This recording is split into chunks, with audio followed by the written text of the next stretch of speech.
Hello students, how are you? Hope you're doing good. Today we are going to start our new science chapter, that is chapter number 5, nutrition and health. तो आज हम पढ़ते हैं कि nutrition क्या होता है और कैसे हमारी हेल्थ को अफेक्ट करता है.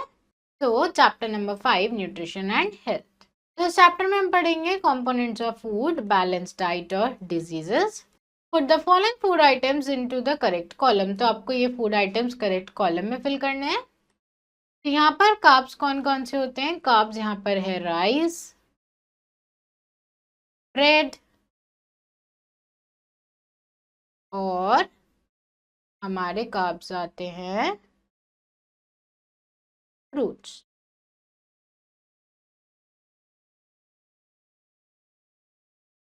देन प्रोटीन्स में आता है चिकन,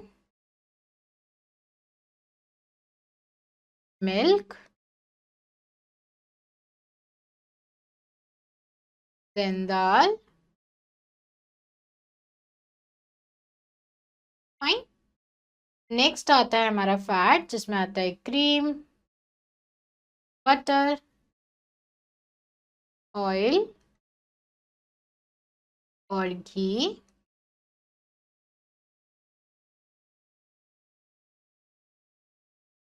देन बचता है हमारा वेजिटेबल, जिसको हम काउंट कर सकते हैं. तो वेजिटेबल्स होते हैं हमारे कार्ब्स और चीज होता है protein. Fine. We need food to get energy, to play and work, to grow and to make our body strong and healthy. We eat different kinds of food. तो खेलने के लिए, काम करने के लिए, ग्रो करने के लिए, अपने बॉडी को हेल्दी रखने के लिए, डिजीज से बचाने के लिए हमें खाना खाना जरूरी है. Components of food. अब खाने में कौन कौन से कंपोनेंट्स होते हैं वो देखते हैं. Food has substance called nutrients. तो फूड के अंदर कुछ सब्सटेंस होते हैं जिनको हम न्यूट्रिएंट्स बोलते हैं. Different nutrients are found in different foods. तो अलग अलग फूड में अलग अलग न्यूट्रिएंट्स मिलते हैं. Some nutrients provide our body with energy, some help it grow, while some help our body fight against diseases. तो कुछ ऐसे न्यूट्रिएंट्स होते हैं जो हमारी बॉडी को ग्रो करने में हेल्प करते हैं, कुछ ऐसे होते हैं जो हमारी बॉडी को डिजीज से फाइट करने में हेल्प करते हैं और कुछ हमारी बॉडी को एनर्जी देते हैं. We must eat a variety of food every day to get all the nutrients. इसलिए हमें अलग अलग तरह के फूड खाने चाहिए, अलग अलग तरह की चीजें खानी चाहिए ताकि हमें सारे न्यूट्रिएंट्स मिले. सब फूड ग्रुप से हमें थोड़े थोड़े न्यूट्रिएंट्स मिलते रहे. There are 5 main nutrients. तो 5 main nutrients हैं carbohydrates, fats, proteins, vitamins and minerals. Food also contain water and roughage. तो खाने के अंदर water और roughage भी होता है. Carbohydrates give us a lot of energy to work and play. तो कार्बोहाइड्रेट हमें बहुत सारी एनर्जी देता है वर्क और कट. तो कार्बोहाइड्रेट्स हमें बहुत सारी एनर्जी देते हैं काम करने के लिए, खेलने के लिए. Energy giving food items are rich in carbohydrates. तो एनर्जी गिविंग फूड आइटम्स में कार्बोहाइड्रेट्स होता है. These are rich in sugar and starch. तो कार्बोहाइड्रेट शुगर और स्टार्च में भी रिच होते हैं. Sugar, potato, cereals like rice, wheat, etc. are rich sources of carbohydrate. तो शुगर, पोटैटो, सीरियल जैसे कि राइस और व्हीट कार्बोहाइड्रेट की सोर्सेज होती हैं. आपको यहाँ इनकी पिक्चर भी दी हुई है. इनको एनर्जी गिविंग फूड बोलते हैं. देन आते हैं हमारे fats. Like carbohydrates, fats also provide energy to our body. तो कार्बोहाइड्रेट की तरह फैट भी हमारी बॉडी को एनर्जी प्रोवाइड करते हैं. Fats also give structure to cells. Fat हमारे सेल्स को स्ट्रक्चर्स देते हैं. Fats can be stored in the body for further use. Fat को हम अपनी बॉडी में स्टोर कर सकते हैं आगे तक यूज करने के लिए. Intake of high fats result in a person and can lead to an obesity. तो अगर हम बहुत ज्यादा फैट कंज्यूम करेंगे, जितने फैट हमारे बॉडी को चाहिए, अगर हम उससे एक्स्ट्रा खाएंगे तो पर्सन ओबीज हो जाता है. Obsessed person are more prone to diseases. अगर किसी को ओबेसिटी है, कोई मोटा हो रहा है फैट की वजह से, तो उसको बहुत सारी डिजीजेस भी हो सकती हैं. Rich sources of fats are cooking oil, butter, ghee, egg yolk, nuts etcetera. तो ऑयल, घी, बटर सब फैट की सोर्सेज हैं. आपको इनकी पिक्चर भी दी गई है. नेक्स्ट आते हैं प्रोटीन, जो है body building nutrients. Protein body building food होते हैं. Protein are necessary for growth and development of the body. तो प्रोटीन हमारी बॉडी की ग्रोथ और डेवलपमेंट के लिए बहुत जरूरी है. They help in repairing and replacing old and damage tissues. तो ये हमारी बॉडी को रिपेयर करते हैं, ओल्ड और डैमेज टिश्यूज को ठीक करते हैं. Proteins are obtained from both plants and animals. Proteins हमें प्लांट्स और एनिमल्स दोनों से मिलते हैं. Sources like pulses, egg, cereals, meat, fish are rich in proteins. तो पल्सेज, एग, सीरियल्स, मीट सब प्रोटीन के सोर्सेज होते हैं. आपको यहाँ इनकी पिक्चर भी दिखाई गई है. नेक्स्ट आते हैं vitamin. Vitamin are called protective food as they protect our body from diseases. तो वाइटामिन को हम प्रोटेक्टेड फूड बोलते हैं। तो वाइटामिन को हम प्रोटेक्टिव फूड बोलते हैं क्योंकि हमारी बॉडी को प्रोटेक्ट करते हैं डिजीज से। Vitamin are essential for performing many functions in the body. Vitamin जरूरी हैं बहुत सारे फंक्शंस परफॉर्म करने के लिए हमारी बॉडी में। Our body needs only small amount of vitamin. हमारी बॉडी को वाइटामिन बहुत थोड़े से अमाउंट में चाहिए होते हैं। Green leafy vegetables and fresh fruits are rich sources of vitamin. तो ग्रीन लीफी वेजिटेबल्स और फ्रेश फ्रूट जो हैं वो वाइटामिन की अच्छी सोर्सेज होते हैं। फिर आते हैं minerals like vitamin. Minerals are also essential for our body. तो वाइटामिन की तरह मिनरल्स भी बहुत जरूरी है हमारी बॉडी के लिए। They are required in very small quantities. Minerals हमारी बॉडी को बहुत थोड़ी सी क्वांटिटी में चाहिए होते हैं। Minerals help to strengthen bone. Mineral से हमारी बोन स्ट्रांग होती है।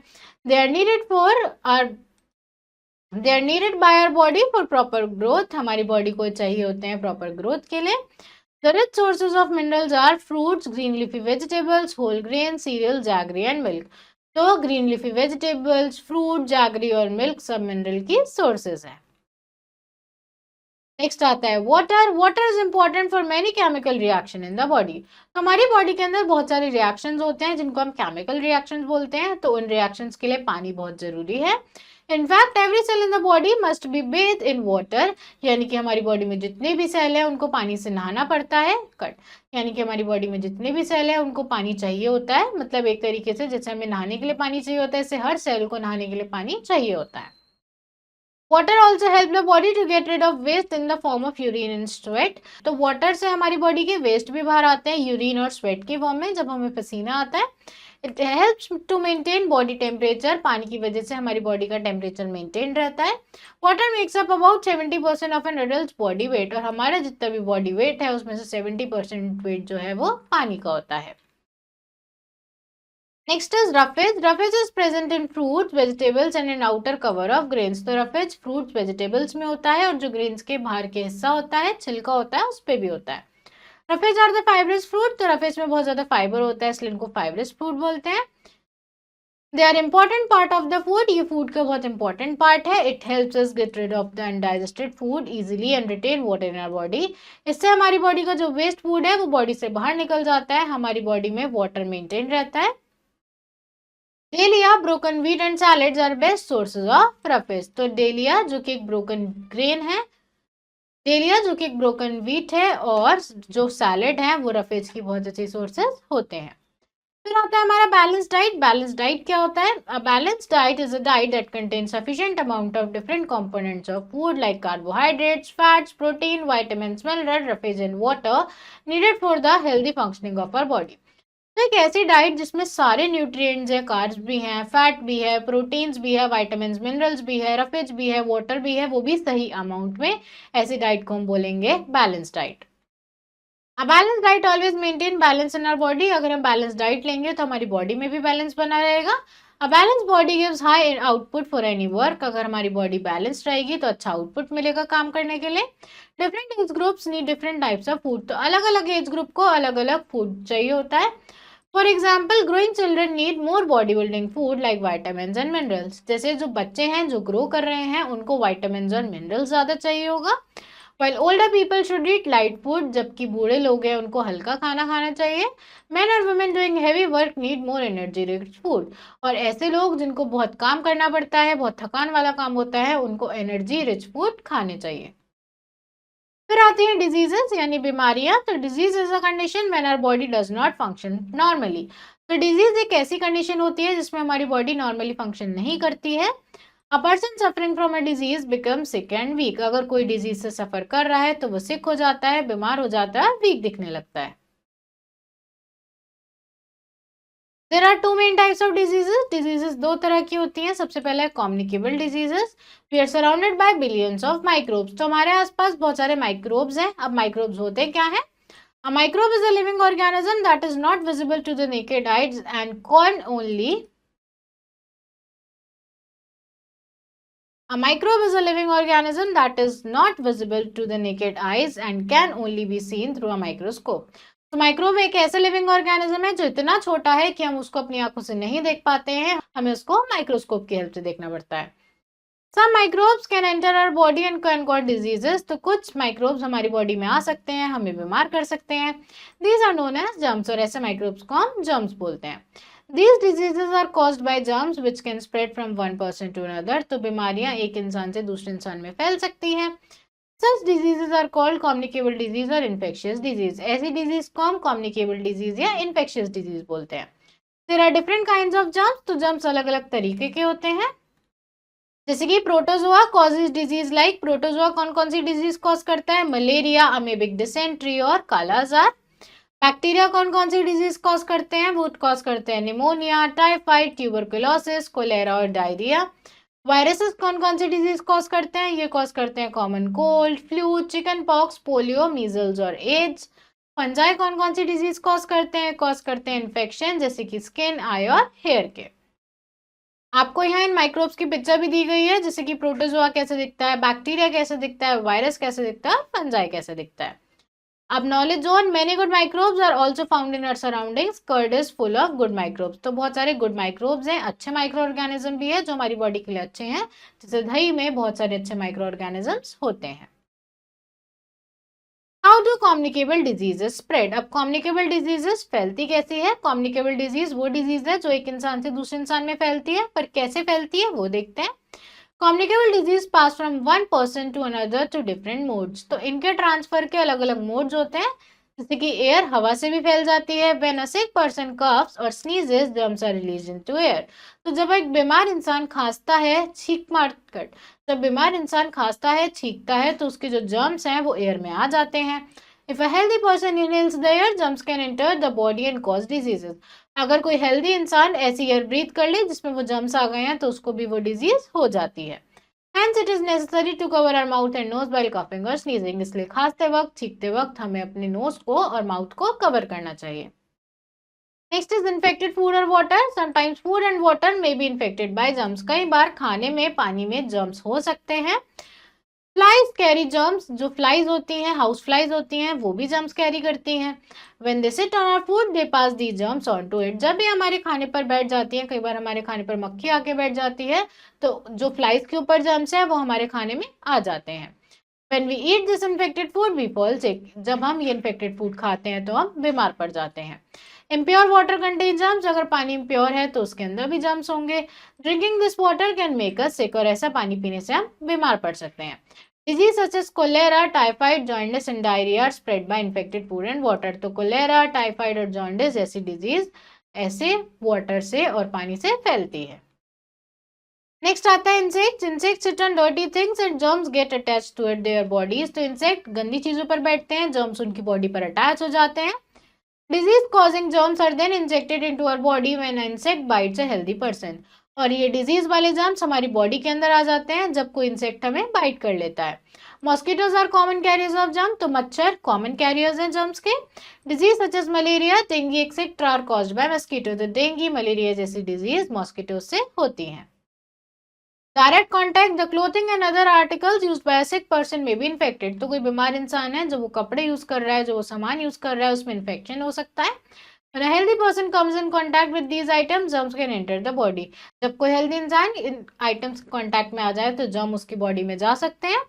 These germs can cause diseases. इन जर्म्स की वजह से डिजीज हो सकती हैं. Chicken pox, measles and common cold are spread through direct contact. तो चिकन पॉक्स, मीजल्स और कॉमन कोल्ड ऐसी डायरेक्ट कॉन्टैक्ट से फैलते हैं. Prevention of communicable diseases. Communicable disease को फैलने से कैसे रोका जा सकता है?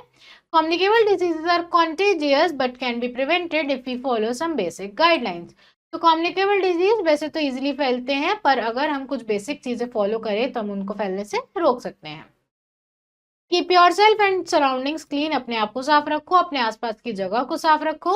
Wash your hands before eating anything. कुछ भी खाने से पहले अपने हाथ को धो. Cut your nails regularly. अपने नेल्स रेगुलरली कट करो. Keep the garbage in covered containers. Garbage को कवर करके कंटेनर्स में रखो. The practice of keeping your self and your surrounding clean in order to prevent illness और spread of disease is called hygiene. तो अपनी surroundings को साफ रखना, अपने आप को अपनी सराउंडिंग्स को साफ रखना, अपने आप को साफ रखना है जिससे जर्म्स, डिजीज स्प्रेड ना हो, उसको हम बोलते हैं hygiene. Use disinfectants in the house to kill germs. और जर्म्स को मारने के लिए आप डिसइंफेक्टेंट का भी यूज कर सकते हो. We should keep the windows open to allow fresh air and sunlight into the house as sunlight kills germs. हमें अपनी विंडोज को ओपन रखना चाहिए ताकि सनलाइट आए, फ्रेश एयर आए, सनलाइट से भी जर्म्स मर जाते हैं.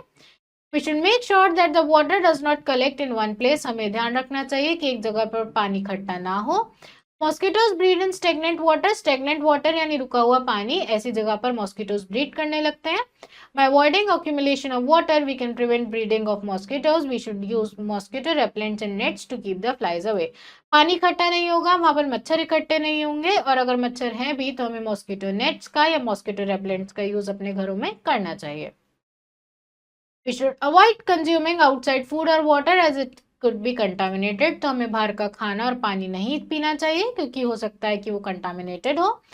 Since the food is kept open, there are chances of flies and mosquitoes sitting on it. तो वहां पर खाना खुला रहता है तो हो सकता है कि उस पर मॉस्किटोज आकर बैठ जाएं, फ्लाइज आकर बैठ जाएं. Hence eating covered food and drinking boiled or filtered water keep us healthy. इसलिए साफ खाना खाने से, कवर्ड खाना खाने से, साफ पानी पीने से हम हेल्दी रह सकते हैं. फिर वैक्सीनेशन क्या है? Vaccination is an effective way of preventing communicable disease. तो कम्युनिकेबल डिजीज को हम फैलने से रोक सकते हैं वैक्सीनेशन करवा के, वैक्सीन लेकर. There are different vaccine for different diseases. तो अलग अलग डिजीज के लिए अलग अलग वैक्सीन अवेलेबल हैं मार्केट में. When the vaccine for a particular disease enter our body, it helps our body become capable of killing the germs of that disease. तो जब हम किसी डिजीज की वैक्सीन लगवा लेते हैं तो हमारी बॉडी में उस डिजीज के अगेंस्ट बॉडीज कट. अगर हम किसी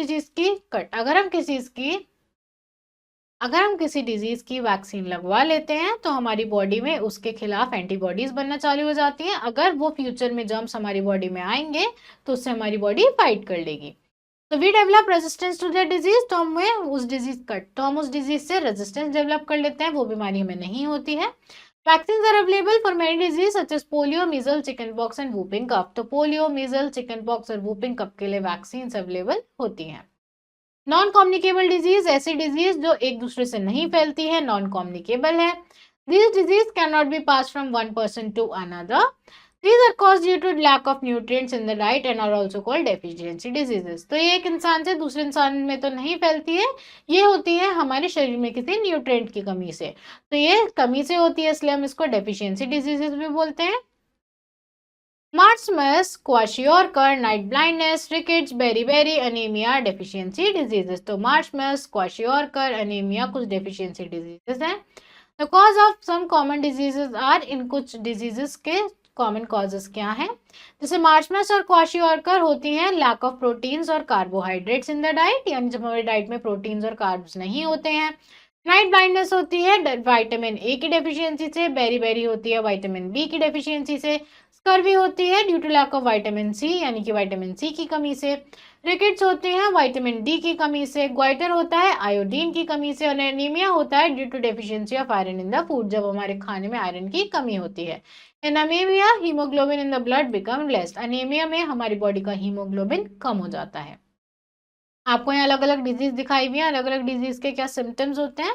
The following table gives us some common deficiency disorders, their symptoms together with the food that should be taken to prevent these diseases. तो इस टेबल में आपको डिजीज बताई है, उसके सिम्टम्स बताए हैं और बताया है कि वो किस कमी से होता है. तो अनीमिया होता है आयरन की कमी से. इसके सिम्टम्स क्या है? आपको थकान फील होती है और ब्रीदिंग में डिफिकल्टी होती है. कैसे कम कर सकते? तो आप इस डिजीज को कैसे अवॉइड कर सकते हो? तो raisins, apricot, milk, meat, apples, green leafy vegetables में आयरन होता है, तो इससे अनीमिया नहीं होगा.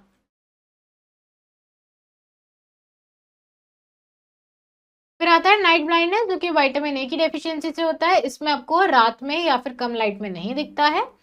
Carat, sweet potato, animal liver, red capsicum और लेटस में विटामिन ए होता है. बेरी होता है विटामिन B1 की डेफिशिएंसी से. इससे वेट लॉस बहुत ज्यादा होता है, वीकनेस होती है, हार्ट बीट लो हो जाती है, थकान फील होती है और बॉडी की ग्रोथ भी कम होती है और मसल फॉर्मेशन भी ठीक से नहीं हो पाता है.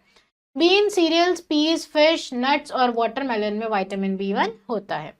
फिर स्कर्वी होता है विटामिन सी की डेफिशिएंसी से. इससे इरिटेशन होती है, जॉइंट में स्वेलिंग होती है, गम्स ब्लीड करने लगते हैं. Guavas, papaya, citrus fruit, tomato, grapes और बेरीज में विटामिन सी होता है. फिर होता है रिकेट, जो कि है विटामिन डी की डेफिशिएंसी से।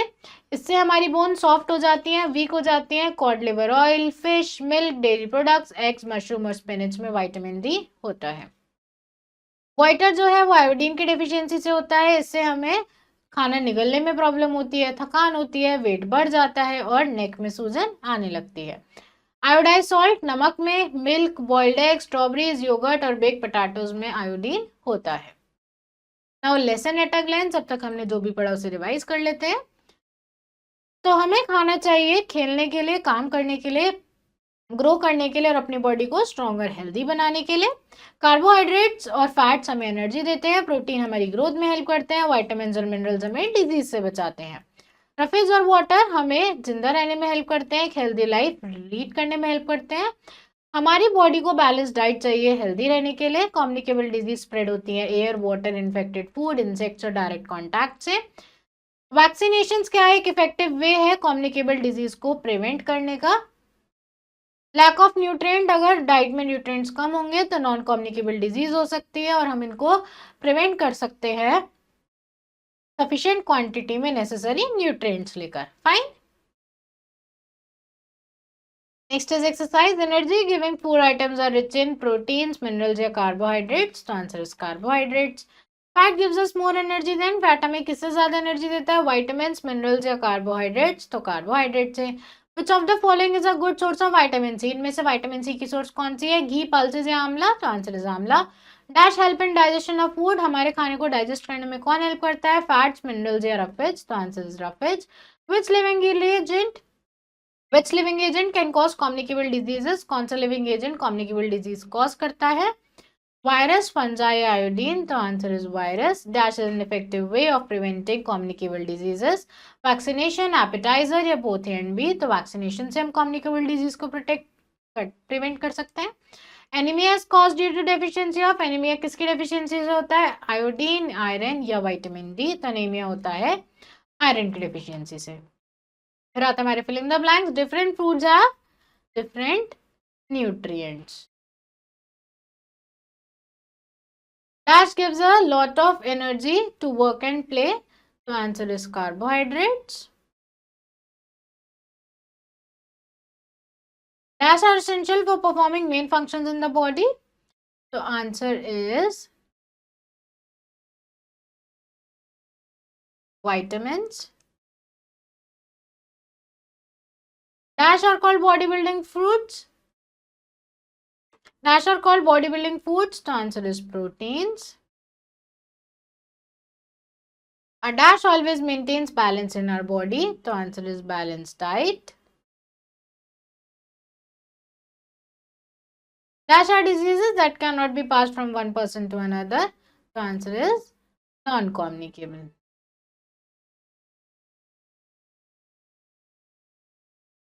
Fine. Now true, false. Fats help in repairing the tissues of the body.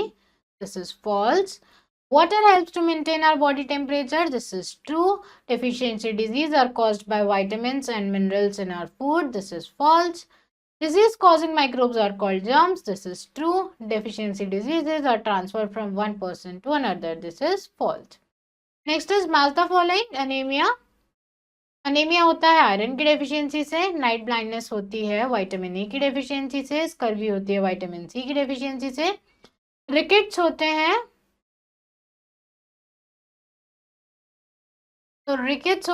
Vitamin D की डेफिशिएंसी से, वाइटर विटामिन बी की वाइटर आयोडीन की डेफिशिएंसी से और बेरी बेरी विटामिन बी की deficiency. Fine. So class, that's all for today. I hope you understood this chapter. Rest of the exercise you have to fill out yourself, and now we will meet in our next video. Thank you everyone.